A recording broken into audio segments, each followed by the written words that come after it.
Reflections. Technological Morality, Part 1. Excerpts from To Will and to Do by Jacques Ellul.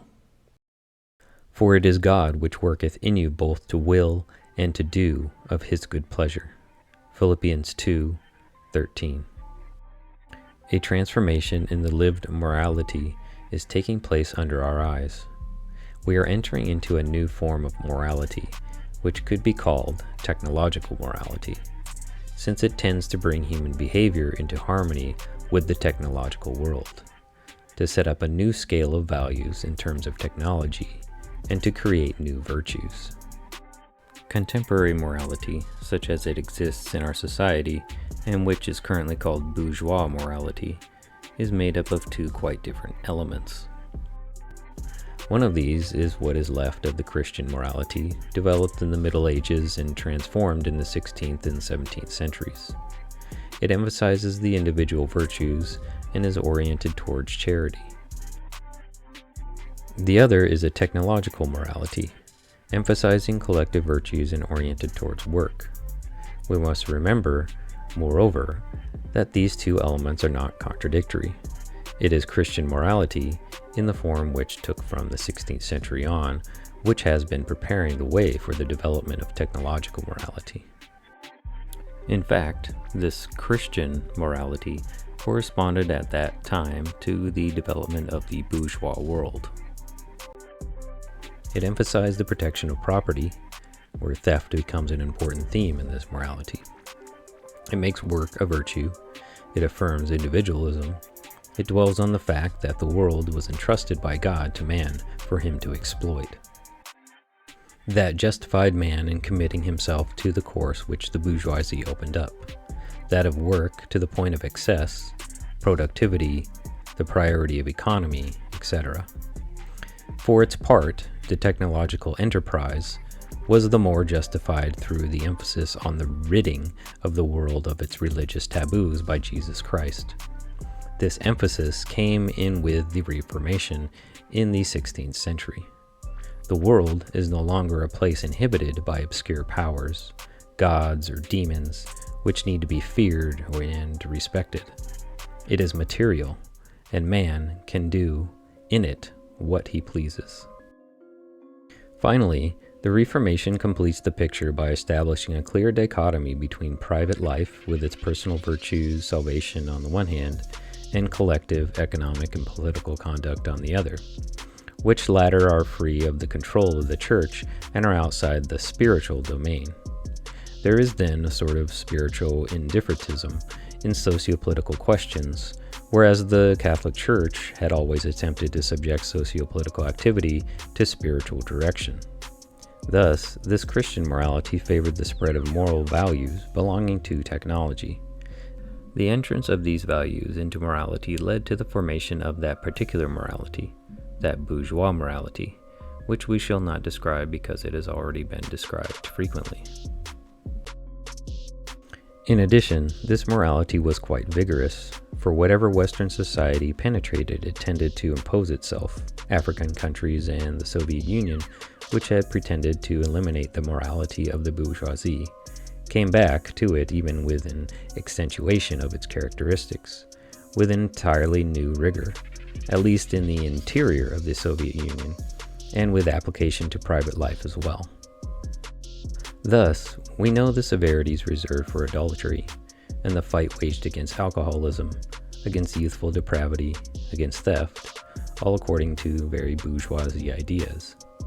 The fact is that this morality was perfectly adapted to the development of the technological society, let us say in its first phase, which we still experience in the West, which is at its height in the Soviet Union, and which is just beginning in Africa and Asia. But in the West, where we are entering the second phase of the technological society, this morality is no longer sufficient or adapted. That is why we are seeing the formation of a new morality, purely technological, with the progressive elimination of the Christian moral elements contained in the bourgeoisie morality. This technological morality does not yet exist in its entirety. It is in process of development, but it is certainly the morality of tomorrow. Technology supposes the creation of a new morality. It informs the whole of public, professional, and private life. One can no longer act except in relation to technological ensembles. Hence, there is need to create new patterns of behavior, new ideas, new virtues. At the same time, new choices are set before man which he is in no way prepared to face. Now, the more technology is precise, exacting, and efficient, the more it demands that the performer be efficient, precise, and prepared. These are not merely questions of competence. They are matters requiring dedication. This man must now know how to use the technique, but he must also know how to be its servant. His moral qualities must be at the level of the new world which technology is unveiling. Some moralists have already foreseen this problem, but the idealists have resolved it exactly in reverse, saying that technology puts man's life at stake, that a new morality must be founded which will permit man to give a meaning to his life once again, to recover the unity of his life, and which will restore the value of freedom. The project is laudable but inadequate, desirable but inexact. It contradicts reality, for if such a morality were instituted, it would make man rebellious towards technology, unavailable for full technological service, reticent in the face of progress, oriented towards a different center of interest from technology, placing the latter at the bottom of the scale of values, all of which is completely inadmissible in a technological society. Hence, this project, once again desirable, has no chance of success. The probability is that a new morality will be created which will put its blessing upon man's subjection to the technological values and will make him a good servant to this new master, in trustfulness and loyalty, in the spirit of a service freely rendered. Technological morality exhibits two principal characteristics. It is above all a morality of behavior, and second, it excludes moral questioning. It is a morality of behavior. That is to say, it is solely interested in man's external conduct. The problems of intention, sentiment, ideals, perplexity of conscience are none of its concern. Still, it ignores these only as long as they remain inward. If these interior movements were to lay claim to outward expression, then the technological morality would enter into conflict with them. For conduct must always be determined by external and objective motives if man's attributes are to be consistent with the technological world in which he must live and act. The situation calls for a behavior on man's part which is exact, precise, in harmony with the working of all the categories of techniques which are proliferating in our society. And this behavior should be fixed, not on the basis of moral principles, but in terms of precise technological rules, psychological and sociological. The external act alone has value, and this act should be determined for technological motives. This is one of the principal results of the sciences of man, which in spite of their proclamations and declarations are all and always sciences impregnated with morality aimed at adapting man to the technological world. We all know that the optimum use of techniques of any kind depends upon the user's being psychologically adapted, upon his freedom from scruple and uneasiness, moral or physical, upon his being in tune with the machine, upon his being in symphony with the operation, upon his being sufficiently motivated, upon his having a scale of values which allows him to find satisfaction and dignity in his own eyes in the very exercise of these techniques. This behavior in harmony with the techniques, which is demanded of man if the techniques are to have their maximum efficiency, must be a behavior which is morally justified.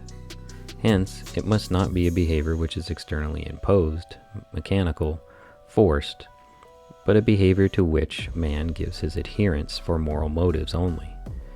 This behavior is not itself established for moral motives. It is determined by the organization, by efficiency planning.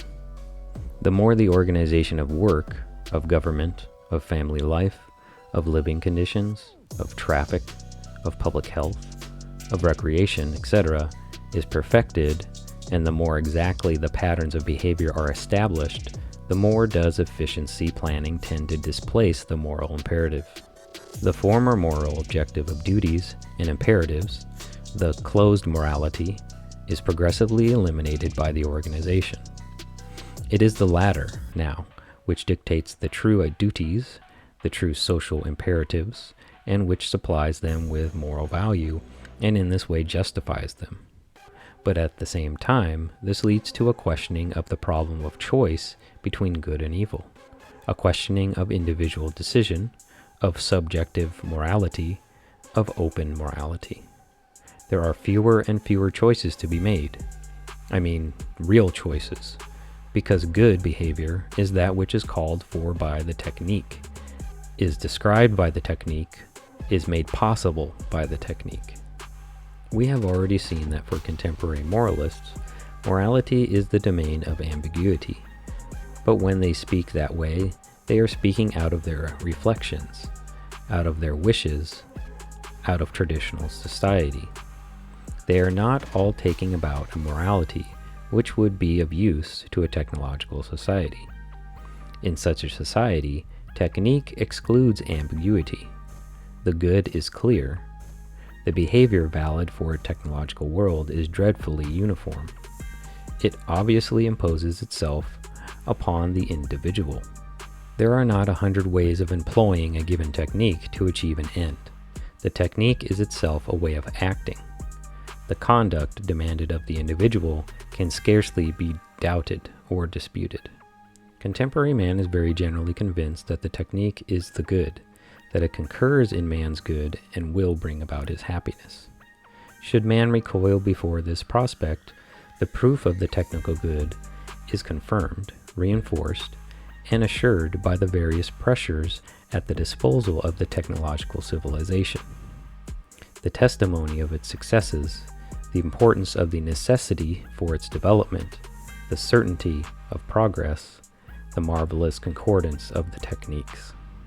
How can all that fail to convince a man inwardly that he should participate with all his heart in the development of such a good? And if problems still remain, the techniques of psychology will be able to reach into his heart itself, to personalize the objective reasons for the behavior, to obtain through technical procedures loyalty and goodwill, joy itself in the carrying out of the duty, which, like everything else, ceases to be painful and exhausting in the comfortable world of techniques. On the one hand, in the eyes of contemporary man, technical progress is a good in itself, and on the other hand, the techniques ensure the necessity of a behavior favorable to progress. Technology offers man a fulfillment of the good which is easy, effective, and justified in advance. Man's decision is obtained through adhering to technical progress. There can be no debate, no personal decision involved in the matter. The good is obvious. It goes along with power. There can be no question of escaping it. One will end with a perfected conformism never yet achieved in the moral sphere. In fact, never until now had morality been armed with an unassailable authority. The source of authority is not the Bible, then in the 21st century we will have a new dataist religion or a new algorithmic religion which will tell people the source of authority is algorithms, is big data algorithms. Never before had the good been obvious and beyond dispute. Never had there been a factual identification between the good and happiness. Never had there been a coincidence between individual moral decision for the good and material social development. All this has been realized and achieved by technology. The technological good is irrefutable. It cannot be challenged. Man is moving towards a situation in which he will no longer be able to choose evil. In a certain sense, one can conceive this is putting an end to morality. In this technological morality, there is also set up a scale of values which are truly valid for man and which the individual accepts as such.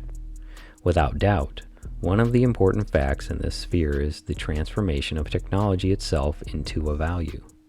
For the man of today, technology is not only a fact. It is not merely an instrument, a means.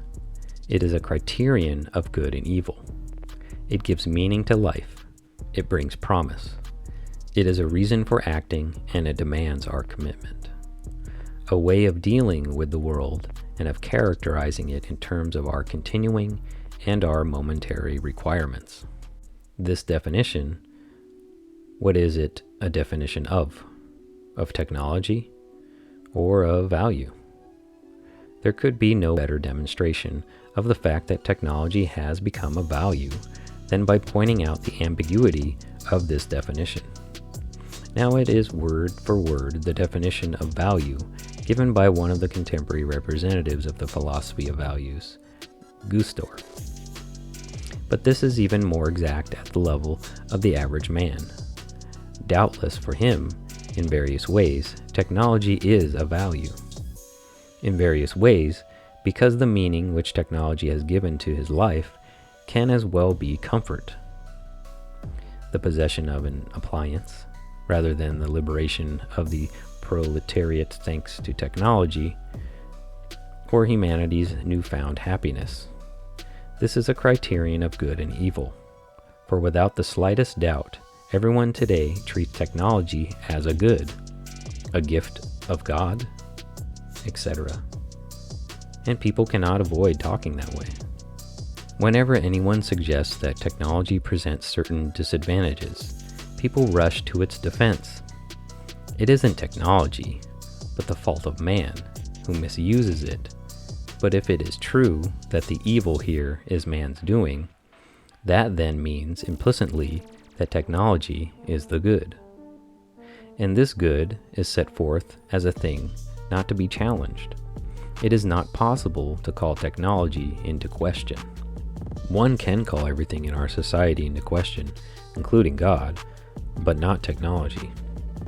It is seen, then, to be the decisive value, and as a value it is desirable. It indeed merits the dedication of all resources in its behalf. It indeed merits that man sacrifice himself to it, and one finds it normal that there should be martyrs of science, today in reality, martyrs of technology. We could easily go on and show that each trait applied by the philosophers to value in order to characterize it would exactly apply to modern man's belief in technology, to his judgment of it, and to his behavior towards it.